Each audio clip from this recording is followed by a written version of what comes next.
ఓం నమో నారాయణాయ నమశివాయ. మహాభారతంలో అరణ్య పర్వం అండి. ఇందులో మనం ఎక్కడెక్కడ డిస్కస్ చేసుకున్నాం? శ్రీకృష్ణుడు ఆయనతో పాటు దృష్టజుమ్నుడు ఇలా అంతా కూడా అరణ్యానికి వచ్చారు. పాండవులు మాట్లాడారు, ద్రౌపది మాట్లాడింది. ఇక ఆ తర్వాత మనమంతా ఎంతటి కష్టంలో పడ్డాం, సోదరులతో పాటుగా కష్టంలో మునిగి ఉన్నటువంటి నిన్ను చూసి నేను ఇలా ఉండిపోయాను అన్నట్టుగా ఎవరన్నారండి? దృష్టజుమ్నుడు అన్నాడు కదా. ఇక ఆ తర్వాత శ్రీకృష్ణ, జోదం సమయంలో నువ్వు ఎందుకు రాలేకపోయావు? నువ్వు ఎక్కడ ప్రవాసంలో ఉన్నావు? ఆ ప్రవాసంలో ఏం చేసావు? ఇదేంటంటే సముద్రం మధ్యలో ద్వారక అనేది ఉంటుందండి. అంటే ద్వారక అంటే ఒక రకంగా ఎలాగంటే సంసారంలోని శరీరం అన్నట్టుగా అనుకోవచ్చు. మరపు వలన ఆ శరీరంలో భగవంతుడు లేకపోయాడు. అంటే కృష్ణుడు ఆ సమయంలో ద్వారకలో లేడు. మహామోహ రూపుడైనటువంటి శాల్వుడు స్వేచ్ఛగా భరించే మనోరథమనే శోభాన్ని ఎక్కి శోకాన్ని అస్త్రాలుగా చేసి ఉపద్రవం సృష్టించాడు. ధర్మ యజ్ఞాల వంటి ప్రద్యుమ్నాదులు ఎదిరించలేకపోయారు.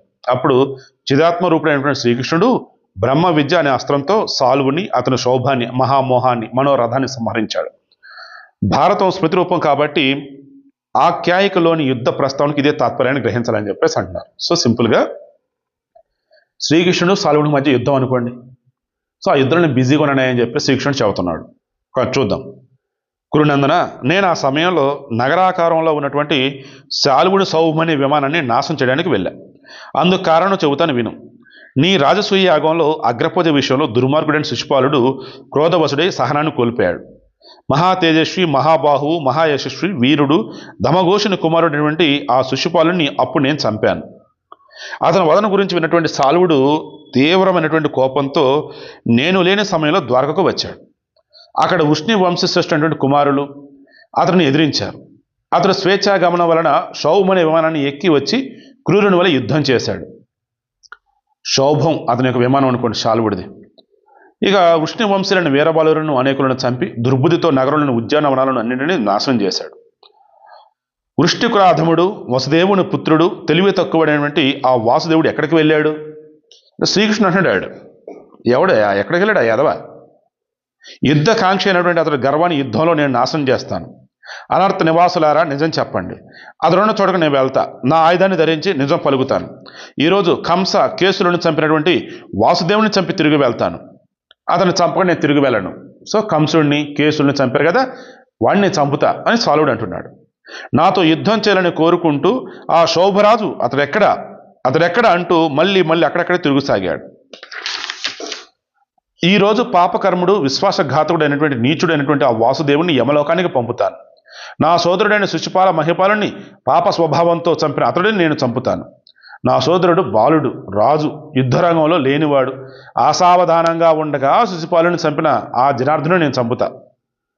ఈ విధంగా శిశుపాలుని కొరకు విలపించి నన్ను నిందించి కామగతికల సౌభిమానంపై అంతరిక్షంలో తిరగసాగాడు. ఇప్పుడు సాల్వుడు, నేను మీ దగ్గర నుండి ద్వారకు వెళ్ళిన పెదప మూర్తికావత దేశపు రాజు దుర్బుద్ధి అనేటువంటి ఆ సాల్వుడు నా విషయంలో ఎలా వ్యవహరించాడో విన్నాను.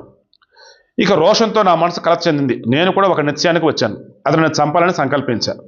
దుష్కార్యాలు చేసినటువంటి ఆ సాల్వుడు అనర్థ దేశంలో చేసినటువంటి వినాశనాన్ని, నా విషయంలో చేసినటువంటి నిందలను, అతని గర్వాన్ని గుర్తించి అతని శోభ విమానాన్ని అతను నాశనం చేయడానికి బయలుదేరాను. అతని కొరకు వెతుకుతున్నటువంటి నాకు అతడు ఒక సముద్ర ద్వీపంలో కనిపించాడు.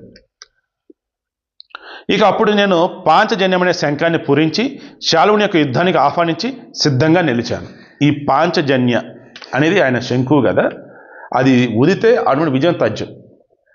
నాది ఫస్ట్ మెయిల్ ఐడి paanchajanya@gmail.com, రెండోది paanchajanya@gmail.com. స్పెల్లింగ్ కొంచెం అటు ఇటు ఉంటే బట్ చెప్పట్లేదు, నేను అంత ఇష్టం నాకు అది. సరే, సో మొత్తానికి ఈ శంఖం ఊది యుద్ధానికి పిలిచాడు. అక్కడ దానవులకు నాకు ఒక ముహూర్త కాలం యుద్ధం జరిగింది. వారంతా నాకు బస్సులో నేలపై ఒరిగారు. ఆ పని వల్లనే అప్పుడు నేను రాలేకపోయాను. హస్తినాపురంలో దుర్యోధనుని అవినయం కారణంగా జరిగిన జూదం సంగతి విని దుఃఖంలో ఉన్న మిమ్మల్ని చూడటం కోసం తొందరగా వచ్చానని చెప్పి శ్రీకృష్ణ పరమాత్ముడు అన్నాడు. మరి ద్వారకంలో యుద్ధ రక్షణ సంసిద్ధత గురించి రేపు డిస్కస్ చేద్దాం.